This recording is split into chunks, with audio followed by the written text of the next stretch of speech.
Yabafowethu, mosukuphendula abantu abahlanyayo, useless speeches. Kunabantu empilweni abajabulayo izinto zingahambi kahle. Kunabantu abajabulayo nje mebona izinto zingahambeli kahle, umuntu ajabule impela alala mphathi ngoba behle kakhulu ubuthongo. Ukuthi mesebona ukuthi khona okuthembisayo azame ukusondela lo muntu lo ngenhloso yokudestroya. Angibhekisile kumuntu, ngiyakhuluma nje, sebenzisa umlomo wami lo.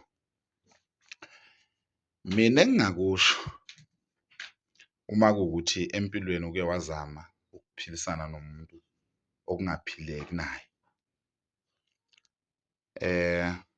zenzele okwakho, phuma kubantu, zenzele okwakho, zenzele okwakho, futhi ungenzi into ngokuthi ngifuna ukumbonisa usibanibani ukuthi nami ngingumuntu ngiyaphila. Uma usukenza leyo nto leyo, kunezinto ongeke ukwazi ukuzibona endleleni yakho la uhamba khona ngoba unakane nabantu abasemuva. Uyayizwa indaba? Wena uma kuwukuthi khona into okuhlukumezayo, khona umuntu okumisa kabi ngokukuvalela izinto, keep trying and try to move. You understand?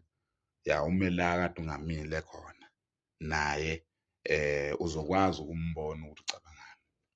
Injalo leyo nto leyo bafowethu. So ngiyanicela ningapheli amandla, ningakhathazeki.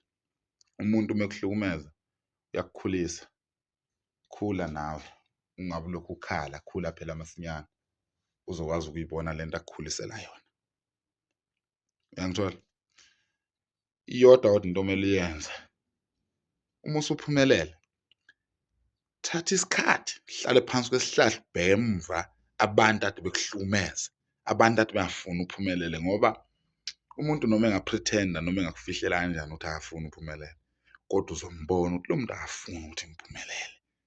Noma ungeke uzwazi ukubona ukuthi why engafuni ngiphumelele, kodwa uzobona ukuthi lo muntu akathandi ngiphumelele.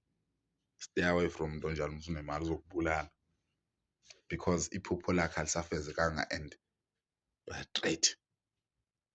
Understand? Wena wenza ukuthi iphupho lalo muntu lingafezeki. Stay away from him. Uzofa. Engabe umuntu wakho umfazi noma engabe ubani, uma kuthi khona umuntu wakubukela phansi usahlupheka, uma usunemali baleka, ungamniki ngisho isenti, ungamphupha vuka, ume ngezinyawo, ungabusalala, uthuke yonke inhlambo oyaziyo.